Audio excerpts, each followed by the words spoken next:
Welcome back, everyone. Today we're going to be talking about a horror game by the title Lost in the Backrooms. But to start things off, you may be wondering what the Backrooms are.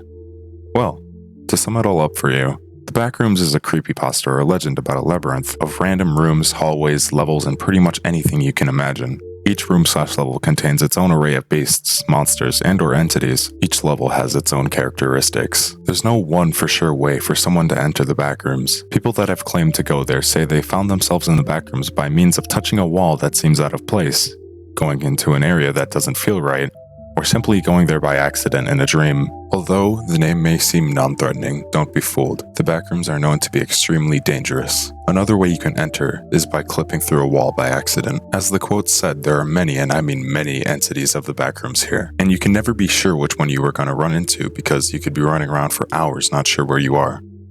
Lost in the Backrooms. And I just want to clarify that this game creates its own story of these two people who are in the Backrooms here, so I won't be referring to any of the levels or entities in this. This will mainly be focused on the game and story itself, but there is so much to look into with the Backrooms. So, when you have the free time, just look at a website explaining them or whatever. Anyway, the game starts you off somewhere in the Backrooms. There is no information about how the player got here, but all they know is something's off. You can automatically see the walls morphing into hallways or more rooms. In the first couple of minutes of gameplay, from what I've experienced, it was almost like the whole area was living. The walls, the way they morphed. I just got this urging feeling that someone or something knows you're there, and they either want you out or dead. After walking around, you start to notice, if this place was real, how long does it go on for? It could be infinite, or it could just lead to another hallway, and you won't know unless you progress. You get to a room where there's a tape recorder on the table, and this is where we meet the main character throughout all of this. Well, technically. He says the following.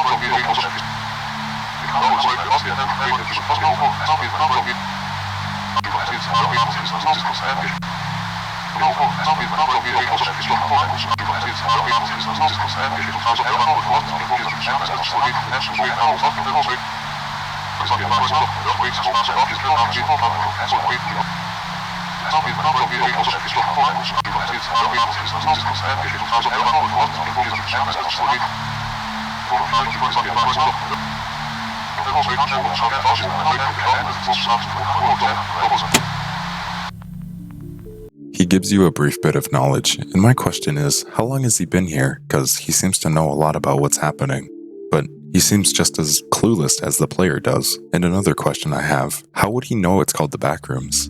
After stumbling around for a bit, I started to realize this place is empty and very quiet and or lonely. Which if you were in this situation, having these two phobias would be horrible. First phobia I'm going to mention is autophobia, which is the fear of being alone. Sometimes even just the thought of being alone by yourself can cause stress and really strong anxiety. Sometimes, the thought of being alone can keep people up at night, make them restless or give them intrusive thoughts. The reason I bring this up though, is because going through this game, you really have to rely on yourself and the man over the tape recorder. Because without him, who knows what could have happened.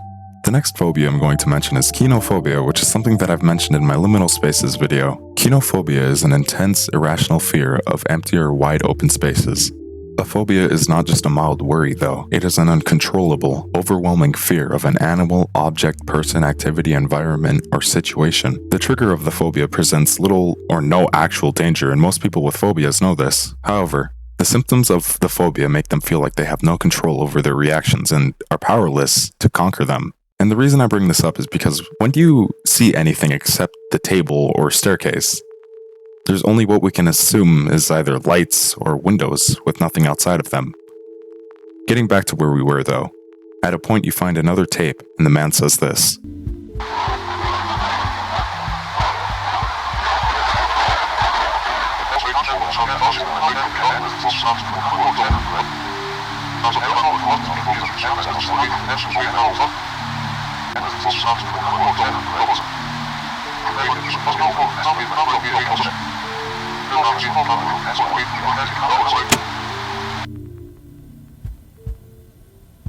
Remember what I said about the feeling of this place being alive? This bit just adds on. He said this place has a mind of its own, and that kinda proves what I said, you know? Not saying that is what's going on. I'm not saying this place is fully alive, it's just what it feels like. Anyway, after going from room to room, I started to feel like something bad was going to happen. I actually kind of scared myself a couple times because I thought I saw something, but it was just a figment of my imagination. This game adds on to the feeling of being alone with that itself because you never see anything really. You expect something to happen, but it never does. Which can just make it way more intense, you know? Passing through more doors, you end up getting more lost in the back rooms. Until you find another tape.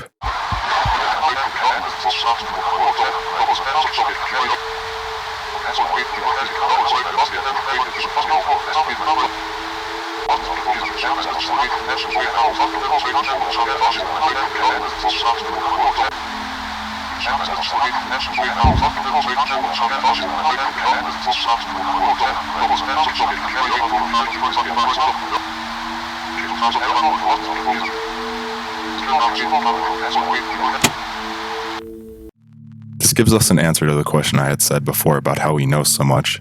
I'm honestly kind of curious to what he saw. What do you guys think it could be? Let me know. Passing through more halls, I realized I felt more lost than ever. It's a game, why would it matter? I could back out at any given moment, if I wanted to, but something kept pulling me deeper into the game. I was curious to see what would happen. Thinking that there's no end to this game, I found another tape.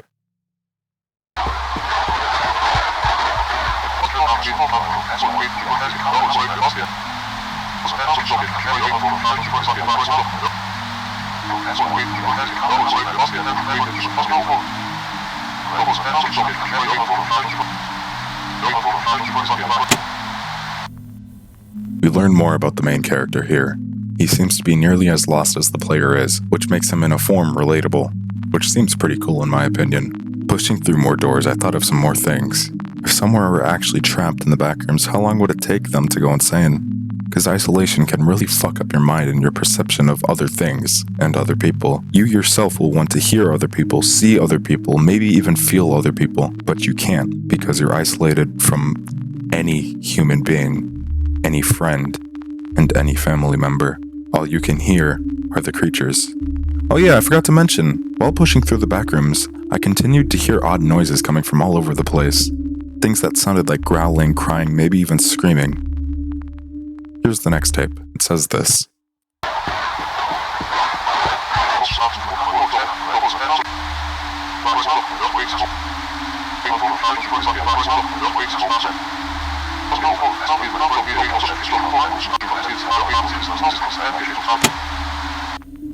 Then it gets darker. Luckily, you pull out a flashlight, start exploring more of the back rooms, hoping to find another tape or another lead. This game really started to confuse me at some point, and I don't know if it's because I'm tired, but I really thought I was seeing shit in the distance, like shadows peeking around the corner, stuff like that. Being surrounded by darkness and isolation can most likely lead to a distorted perception of time, high levels of anxiety, and maybe even hallucinations.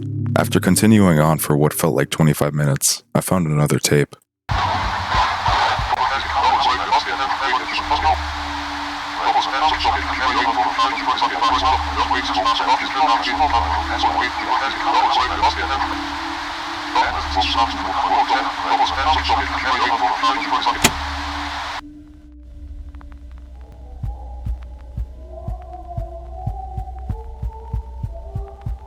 Tape guy ends up mentioning to not think about what you fear most because he remembered a spider bite from when he was 10 and heard crawling all around him. If we did somehow imagine what we feared most, what could happen? I think I'm starting to realize what he means by something out here wants us dead. After wandering around more, I found another tape.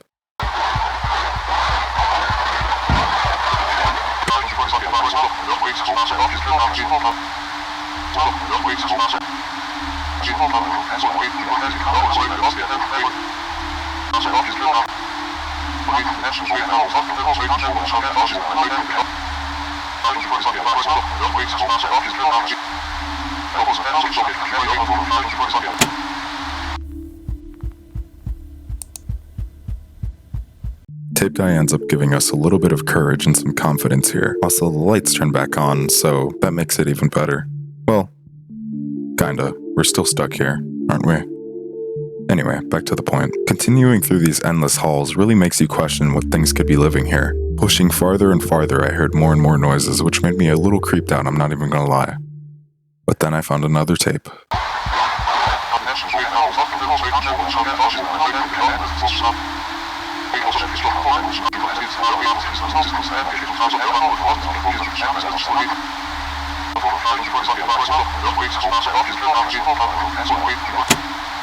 The tape guy may be going a little insane here. Remember what I said about lost perception of time? Christ. Wonder how long you thought he was doing that for. He also seems kind of hopeless in a way. I don't know, maybe that's just me, but that's what it seemed like. While continuing through these endless halls, I realized that the feeling of this place, feeling alive, came back to me. I felt stuck. But I also felt like something bad was going to happen again, and shortly, I found a new tape.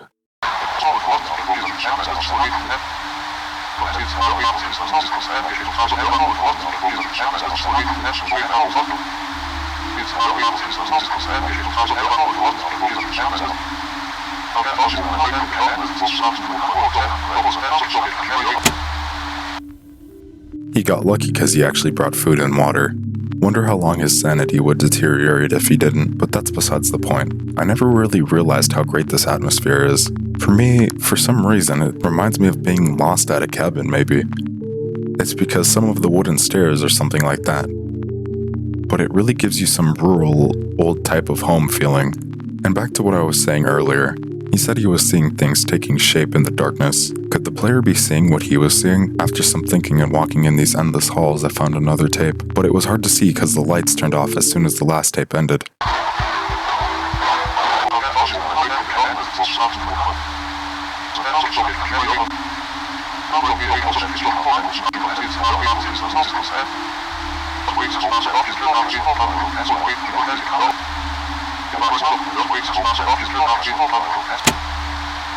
Now this is a new side to this character.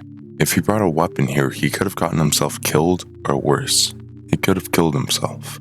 Sadly, there's more wandering, but the lights are still off. The music keeps randomly changing though every time a tape ends. It immediately changes, what do I mean? The music has a major factor in this game. It really adds on to a new atmosphere. It makes you feel uneasy and it's very ambient. Reminds you of a Silent Hill kind of feel. I also wanted to talk about what he mentioned. If you die here, could you become one of the things you keep hearing? A lot of fans of the Backrooms have created their own theories, some mentioning this. So, genuinely, he might be in a reality check and it's probably not the best for how he's feeling. What's Tape Guy going to do, and where is he going to end up?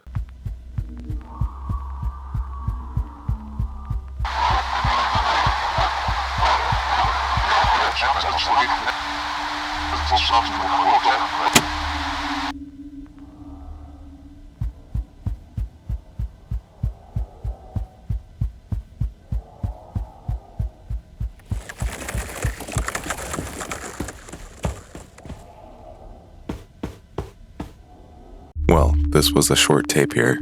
I was very unnerved reading it though. It was seemingly odd, to be honest. While wandering through more of the backrooms, I seemed to end up in some sort of prison or basement type of place. I noticed bars on the lights/window, so that's what makes me feel like it's a prison. The next tape says,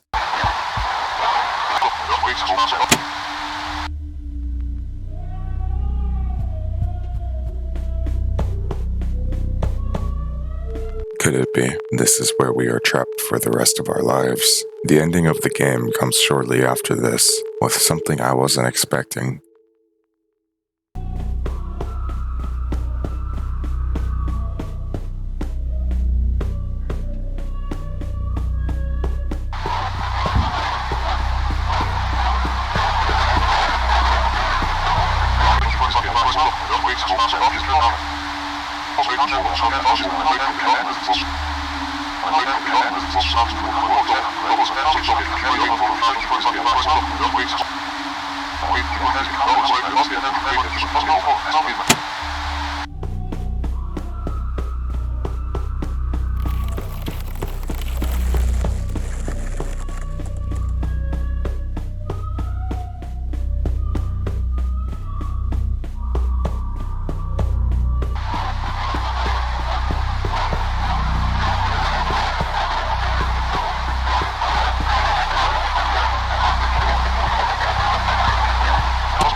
The man himself ends up killing you. Fucking plot twist, am I right? Now, I want to get into why I made a video on this game. You can slowly see this guy lose his sanity as he goes on. He gets more fearful and afraid and seems to lose track of what he's doing and where he's going. He continues helping us but leads us to our death. From the guy who has helped us throughout all of this, giving us the clues and the points of what's been going on. So I have a theory, and I'm not trying to just milk things at this point. I'm genuinely wondering, what if he knew what was going to happen? What if he did this just to lead us there? I mean, he knew a decent amount about the backrooms, which unless you've spent a long-ass time there, or researching it, how could you know? What could have happened if he didn't listen? Could he have been the monster throughout all of this?